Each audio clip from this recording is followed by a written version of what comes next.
Alright, back for another beer review, and today I'll be reviewing yet another beer from Jack's Abbey Craft Lagers, and they're out of Framingham, Massachusetts, and this is their shipping out of Boston.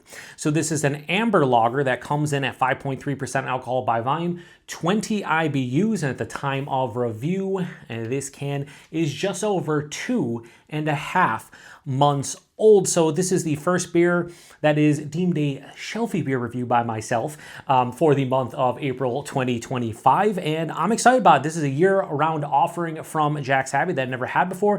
They have a little spiel here on the side that says industrious American lager brewed with Massachusetts malted grains from Stone Path malt and Valley malt decoction mashed. It says Massachusetts is our home, and we share in the storied industrious tradition of manufacturing in this state. This rich malty amber lager was brewed to honor the past and help build a new future, naturally carbonated. So I thought at first this was like a collab with Dropkick Murphys based on the name, but it is not. So that's cool, paying homage to local, different. I love when different breweries in different regions pay homage to local things, and I think this is one of those beers, and I'm here for it. So anyway, let's pour it into the mug and see what we got going on here. I'm glad I picked it up. I don't drink and or review a bunch of amber lagers. Usually it's dark lagers or paler lagers. So an amber lager to me, sign me up. And yeah, look at that. It's looking beautiful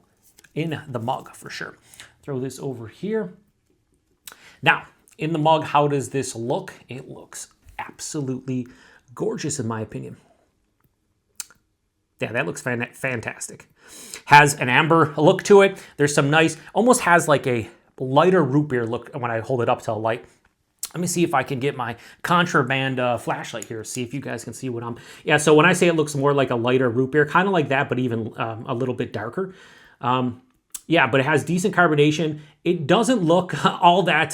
definitely it's an unfiltered lager because I don't know if you guys will be able to see it. Probably not, honestly. But there's a lot of gunk floating around in there. So this is not a super filtered lager. At least it doesn't look like. So it has about a finger and a half of this beautiful lightly tan colored head. Looks somewhat creamy, somewhat soap sudsy, but I think it looks beautiful for what this beer is supposed to be. So let's get a nose. Yeah. A lot of deep, rich, like brown bread. Almost like a raisin brown bread. There's a nice like dark kind of like a dried fruit, more in a raisin realm. You could maybe say figs, dates, something like that, but more raisin, like a raisin brown bread. That's exactly what I would say in the nose. It smells awesome. It's a nice grassy, almost like slightly spicy hop character. There's that sulfur funk that typically get out of lagers. I don't always mention it, but when it's a little bit more pronounced, especially in the aromatics, I like to mention it. Definitely hitting it here. Yeah, brown, like toasted raisin brown bread. That's kind of what this smells like to me. Again, nice grassy and somewhat spicy hop character. Smells nice. Like, yeah, I want to get into it. Cheers, everyone. See what this one has to offer.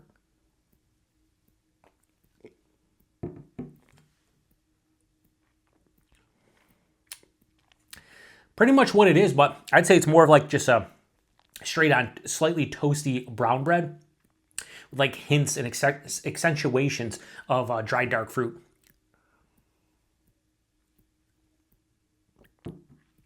Buying this is really nice. This is like higher side of medium, and that's wild for something 5.3%.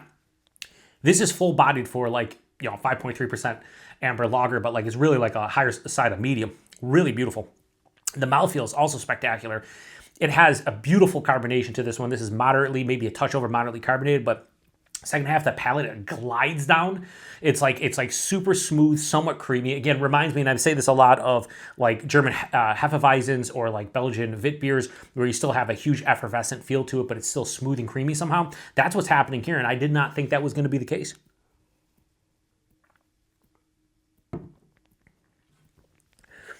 Maybe I should be reviewing and drinking more amber lagers because this is really, really, really hitting the spot right now. I am surprised at how good this is. Not because it's Jack's Abbey and they don't make good beers. They make fucking fantastic beers, in my opinion. One of the better, like, regional shelfie breweries. You can find it inside of grocery stores, whatever. And usually what they do it well. I've had, like, maybe 1 or 2 beers that I deemed to not be in my wheelhouse or maybe had something wrong with them. Outside of that, they are, like, very consistent. This is just hitting me. Front of the palate, it's toasted brown bread, like I said. Accentuated on the sides of the palate with that, like, dry, dark fruit. Has a little bit of, like, a... yeah, I'd say like a little bit of a raisin, maybe a touch of like a figgy kind of vibe to it. After that, I get a little bit, believe it or not, like cocoa powder and like coffee intertwining, giving me slight mocha vibes. There's a skosh of like a caramel or a toffee, but it's mostly brown bread with that dry, dark fruit. That's the first maybe 2/3 of the palate. As it passes through on the finish, I get this nice grassy, spicy, slightly herbaceous kind of hop character. It's mild to moderately bitter, so not overly, pungent with the hop character and certainly the hop bitterness. But it does have a beautiful dry finish. It's not like bone dry or over the top, but it's dry enough to balance out the sweet, malty goodness at the forefront. There's that underlying like sulfur-esque nose, or this sulfur-esque feeling that I got in the nose. This is really good. Like, really fucking good. And as always, when I get awesome glass lacing, you guys got to see it. And I'd say that's some pretty fantastic glass lacing. I'm going to pour the rest of this into the glass. And I am shocked at probably the score I'm going to give this one. Why? I'll just say it like this. Nothing to do with Jack's Abbey. It's hitting my palate. You know, some days you drink maybe a beer that you put off in the fridge. Maybe... the style isn't your favorite, so you're looking at for a perfect time to drink it, or whatever the case may be, and you finally crack it, and you're like, why didn't I drink this sooner? That's kind of what I think about this beer, is like, why didn't I buy this sooner? Well, probably because it said amber lager, and I just usually don't love amber lagers. I mean, they're fine, but I never really seek them out. Like, if you're going to say, hey, Joe, what's your low ABV lager that you would like to crush? Usually German Schwarzbiers, or a Czech-style dark lager, or like an English dark mild. I like the darker, lighter beers. Well, amber... dark enough as far as the color goes. So this is good. This exceeded my expectations, which granted weren't all that high to begin with, but yeah, I like this beer a lot, like a lot. So shipping out of Boston, an amber lager from Jack's Abbey. Gotta always be honest, and I can't. All right, one more sip. Hey, one more sip, because I'm giving this a fucking monster score. I can't believe this.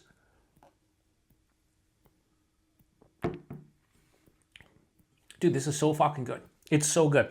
If this was in a can of like a super hyped lager brewery that usually just brews mostly lagers, like put this in like a Suarez can or a Schilling can, or I don't know, just name a lager brewery or like an old world style brewery, and this would, a lot of people would be like, this is the best beer ever. This is a fucking great beer. And you know how great this beer is? I'm giving Jack's Abbey shipping out of Boston year-round offering a low 4.5 out of 5. I'm going 4.4.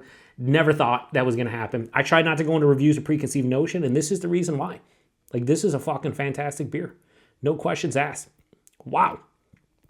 You know what? Maybe it's just one of those days. Maybe on another day I give this a 4 out of 5. I don't know. Whatever.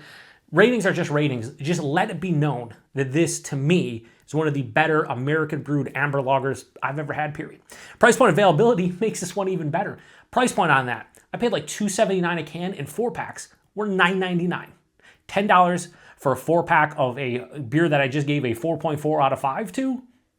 You best believe that's one of the best values of a beer that I've had, period, to date. Also, I didn't even mention the ABV, 5.3%. Yeah, you can't really tell it. You usually don't. At least I don't, like sub 7% beers very rarely. So hides the alcohol extremely well. Availability is Jack's Abbey. They have a beer finder. Go check them out. See what you think about this one. I know right now I'm going to probably get some comments where people disagree with me on my 4.4 and be like, oh, it's just an okay amber lager. And that's fine. To each their own. Beer is subjective. I say that probably like, at least once a week in my reviews, but it is the truth. Again, I went to this reviews thinking amber lager is not my favorite. I do like Jack's Abbey. This is the shelfie beer for the month of April 2025. Let's see how it is. Hopefully it's tasty. It is fucking delicious. It is delicious. So seek this one out if you like amber lagers of really any kind. I can't see how you wouldn't enjoy it. And even if you didn't, you're not breaking the bank to pick up a can of this or even a 4-pack. It's very cheap. So great job, Jack's Abbey. This is killer stuff. And again, it's a year-round offering, so you can find this probably anywhere you see Jack's Abbey, or most places you see Jack's Abbey. So I'm shutting this one down. If you've had this one before, please post in the comment section and let me know what you think about this one, whether you agree with me, disagree with me, somewhere in between. I just want to hear your thoughts, because I am kind of, as you can see, I'm carrying out this review. This review should have been like 9-10 minutes long, looking over on my tablet. It's going to be like 10 plus minutes. Why? Because I like to ramble. But when I get a beer like this, that's fucking top tier, amazing, and it kind of came out of left field, and I absolutely love it and think it's fucking delicious, I got to sing its praises. I got to wax poetic about it. I got to talk highly about it, and I got to talk forever. Not really. Shutting this one down. Appreciate it. To the next one. Cheers.